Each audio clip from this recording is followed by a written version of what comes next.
Alright guys, it's my first video on YouTube, alright? So go easy on me in the comment section, okay? But who am I kidding? You know, you guys are probably going to do what you want anyway, so go for it, alright? But I just wanted to give everybody a quick kind of, summary on my takes on the LS430, okay? So I was looking for a daily driver car, and I'm coming from a 2004 Audi S4, so I wanted something a little bit more reliable, because if you've never had an Audi, thank your blessings, okay? Because I'm telling you, man, that thing broke down so often, and I did most of the labor myself, so like the cost wasn't really a big deal. It was the time. It was so time consuming to always work on a car, and I just didn't want to do that anymore, right? So I was on a hunt for something more reliable, and this thing just happened to pop into the market, and I jumped on it so quickly, all right? This is one of the reasons why. So the guy that I bought it from, this car is a one-owner vehicle. He took meticulous care of this thing. He had the window sticker. He has all of the service records for me, and the service was actually done at a local Lexus dealership. So everything is on an online database as well, if I needed to access it, if I'm across the country or something like that, But nonetheless, I bought it because, like I said, it's a one-owner.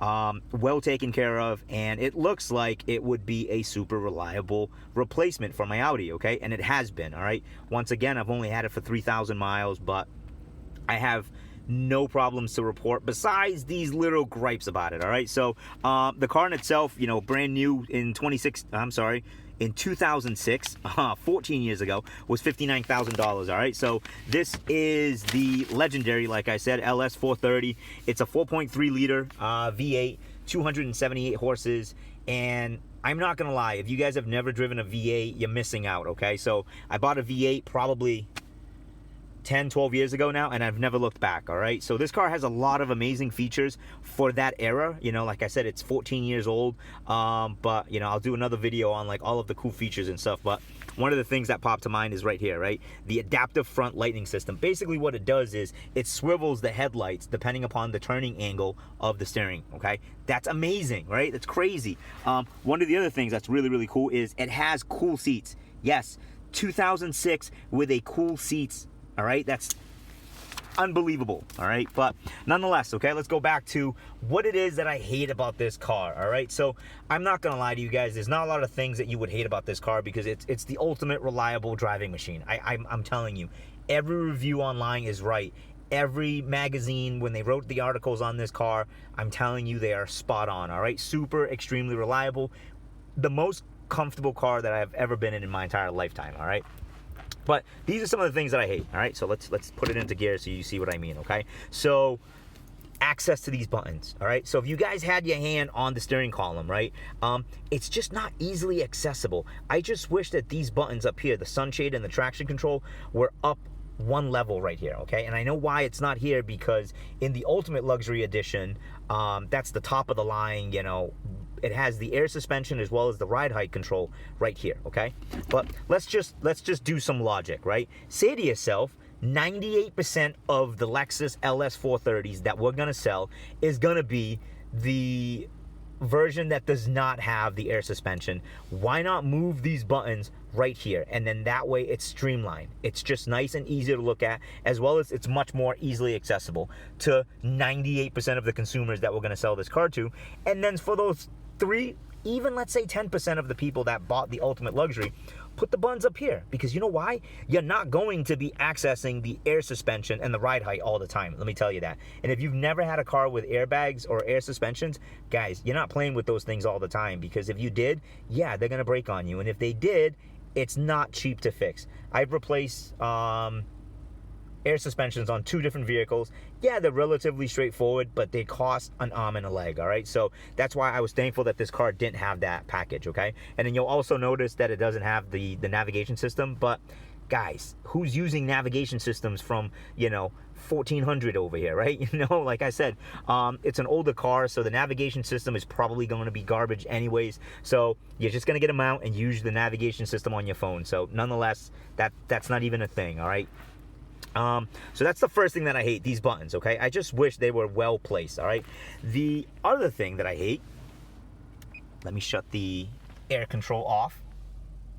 The car is currently running right now, okay, as you can tell by the RPM. it is super quiet, guys. Sometimes I don't even know that it started, okay? And yes, you have to understand, I came from an S4 where there was just so many things ticking under the bonnet, under the hood, that I didn't really know if it was running, if it was ready to explode, or what the heck was going on, all right? So, you know what? That's not a fault against Lexus. That's actually a really, really phenomenal thing that they were able to accomplish, which is, you know, stuff a V8 inside the hood and make it sound like it's a Prius, all right? Because you can't hear this thing run, guys, okay? Going back to the things that I hate, okay. This is the footrest, all right? And do you see where that emergency or parking brake is, guys? It's literally right there where the shin is, okay? So, yes, you know what? Most people don't put their foot here, but I'm gonna use the footrest for what it's designed for resting my foot. And I don't like that it's right there. My emergency brake shouldn't hit my shin every time I move my leg, okay? Nonetheless, it doesn't happen very often, so you know what? Now that I know that it's there, I try not to kick it, okay? So that's the second gripe that I have, all right? Third and last gripe, all right, is the way that you would basically pop the trunk, okay? So in this car, right, we'll call it the base model, you can access the trunk switch, which is right here inside the vehicle. Once you exit the vehicle and you are outside of the vehicle now, you now have to, okay, you either have to hold on to the trunk release on your key fob, all right, or come back into the vehicle to hit that little lever right there. Yes, I kid you not. For a $59,000 car, they didn't put a button on the trunk to release the trunk itself. Yes, okay, it's kind of silly, but at the same time, like I said, for a $59,000 car, you would think that they would put a button on the outside of the vehicle, okay? And I get why they didn't, because they sold that as a package. I want to say it's called the Smart Access package, where basically the key fob is different. The key fob is not this thing, you know, it's like a little fob looking thing where you just insert it into the ignition here.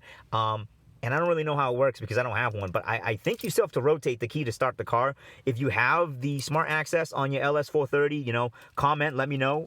But yeah, like I said, that's kind of silly, because I hate getting out of my car and then not being able to open the trunk without hitting that button on my key fob or coming back into the car if I left the key somewhere else, okay?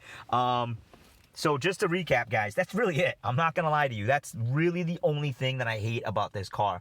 But everything else in this vehicle, I'm telling you guys, this thing is godsend, all right? If you can get one of these vehicles, if you can get your hands on it, do it. You will not regret it, okay? It's phenomenal. I'm getting anywhere from, I want to say, actually, you know what? Let me start it up. Let me show you. I'm getting anywhere from, I want to say, yeah, so right now my tank average is 19.2. I just gassed it up a few miles ago, so let's see here.